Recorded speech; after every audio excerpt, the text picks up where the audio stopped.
Assalamualaikum warahmatullahi wabarakatuh. Selamat siang Pak Indra, selamat siang teman-teman semua.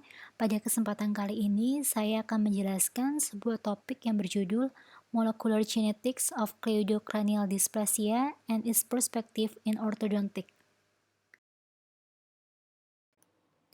Terdapat 8 topik yang akan kita bahas. Yang pertama adalah definisi dari cleidocranial dysplasia, kemudian variansinya, selanjutnya bagaimana frekuensinya, kemudian defect dan cara mendeteksi kelainan ini, kemudian treatment, case report, dan conclusion.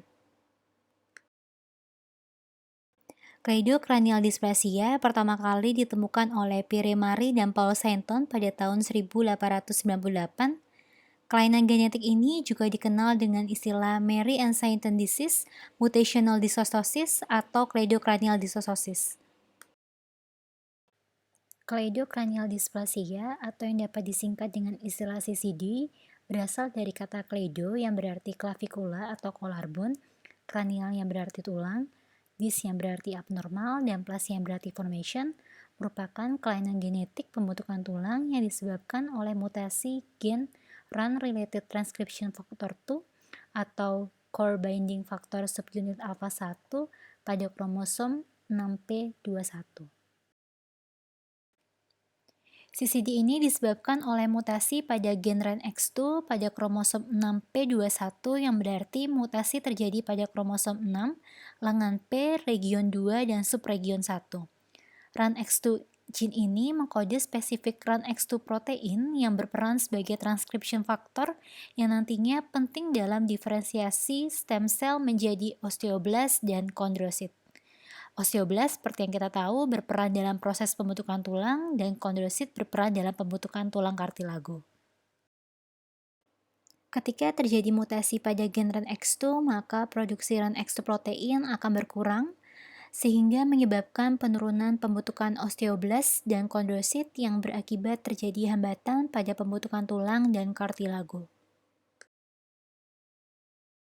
CCD ini merupakan rare case di mana frekuensi kasus yang terjadi adalah 1/1 juta dengan frekuensi kasus yang terjadi pada pria dan wanita sama besar. Mutasi gen RUNX2 ini merupakan pewarisan autosomal dominan di mana misal seorang wanita dengan kelainan CCD menikah dengan pria tanpa kelainan CCD atau normal dan kemudian memiliki anak, maka presentasi anak yang terkena CCD adalah 50% dan 50% yang lainnya normal. Namun, dijumpai dalam beberapa kasus, mutasi RUNX2 ini terjadi secara sporadik, di mana mutasi terjadi pada anak meskipun kedua orang tua tidak memiliki kelainan CCD. Terdapat 3 fenotip pada mutasi gen RUNX2 ini. Yang pertama adalah cleidocranial dysplasia, yang kedua adalah cleidocranial dysplasia forme fruste with brachydactyly, di mana jari tangan atau kaki yang memendek disebabkan oleh pemendekan ruas-ruas tulang jari, dan yang ketiga adalah cleidocranial dysplasia forme fruste with dental anomalies only, seperti gigi supernumerary, terhambatnya erupsi gigi permanen, retensi dari gigi susu, dan sebagainya.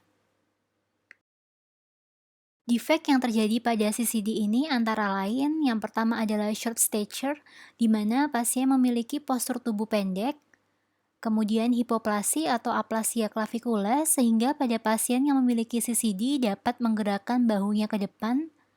Yang ketiga adalah keterlambatan penutupan fontanella, namun pada beberapa kasus fontanella ini tetap terbuka.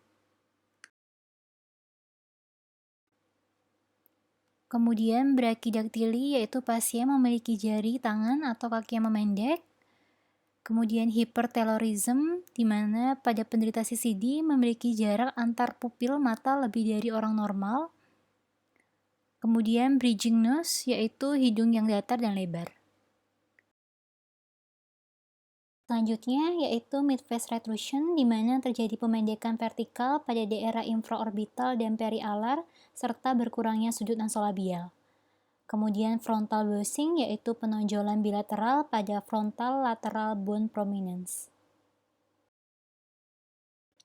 Defek yang terjadi dalam rongga mulut antara lain yang pertama supernumerary teeth, di mana pasien memiliki jumlah gigi lebih dari normal, yaitu lebih dari 32 gigi.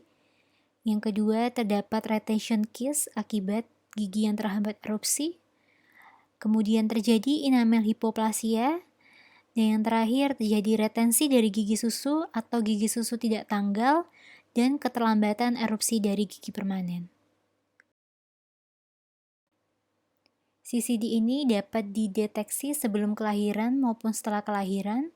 Sebelum kelahiran, kita dapat mendeteksi dengan testing DNA dari fetus.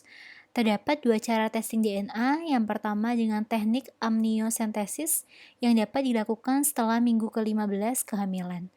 Dan yang kedua dengan teknik chorionic villus sampling atau CVS pada minggu ke-11 sampai 14 kehamilan.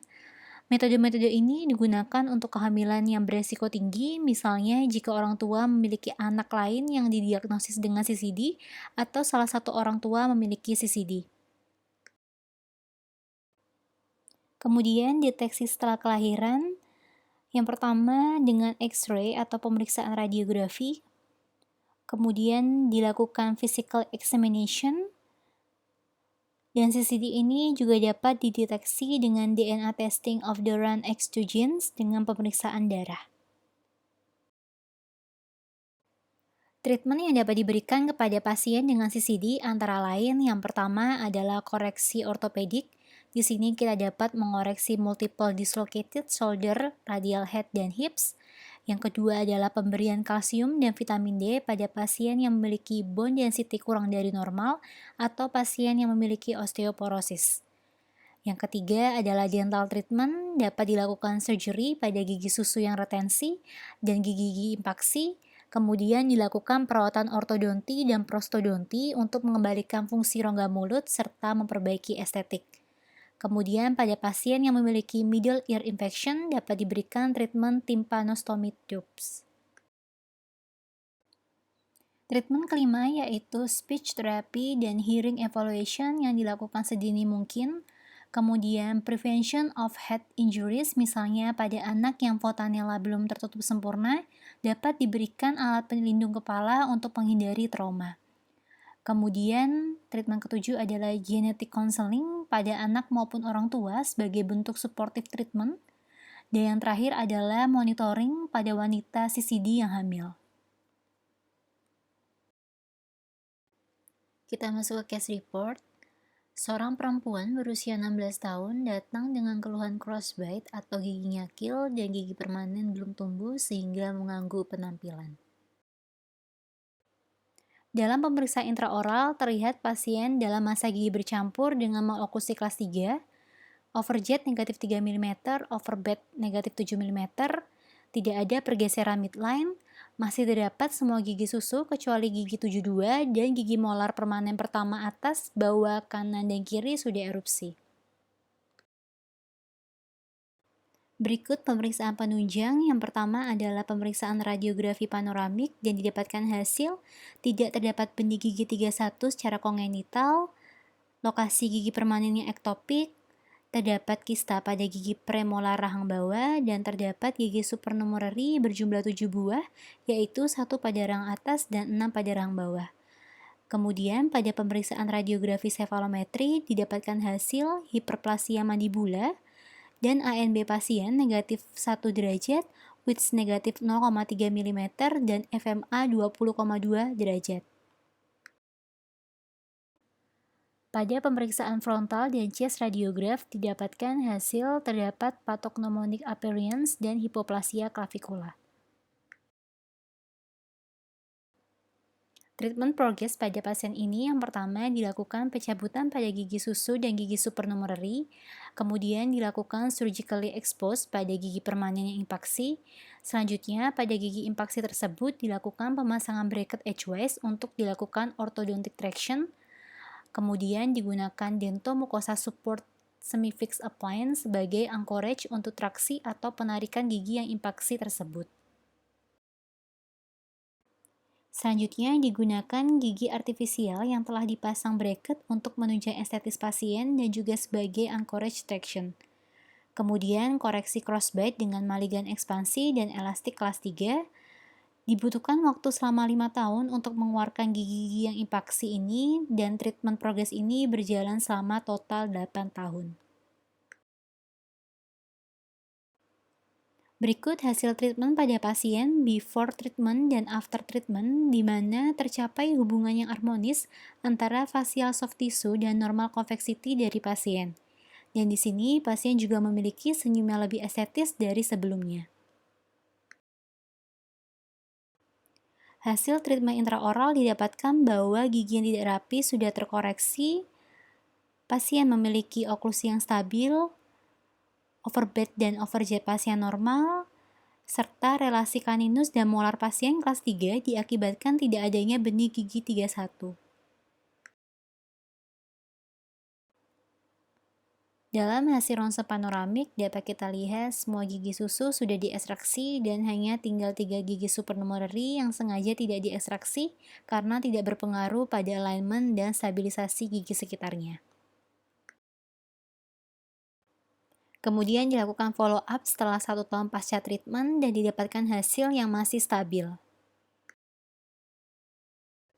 Treatment CCD ini bergantung pada yang pertama, patient's demand. Yang kedua adalah usia, di mana treatment CCD ini lebih baik dilakukan sejak dini. Yang ketiga adalah sosial dan ekonomik dari pasien.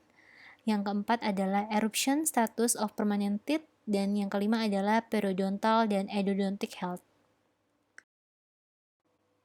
Kesimpulan yang pertama adalah pemahaman mengenai kelainan genetik diperlukan bagi setiap ortodontis untuk merawat pasien sehingga perawatan yang diberikan dapat berjalan dengan maksimal. Yang kedua, dibutuhkan tim interdisipliner dalam menangani kasus pasien dengan kelainan genetik sehingga pasien mendapatkan perawatan yang terbaik. Terima kasih atas perhatiannya. Jika ada pertanyaan dan tambahan, dipersilakan.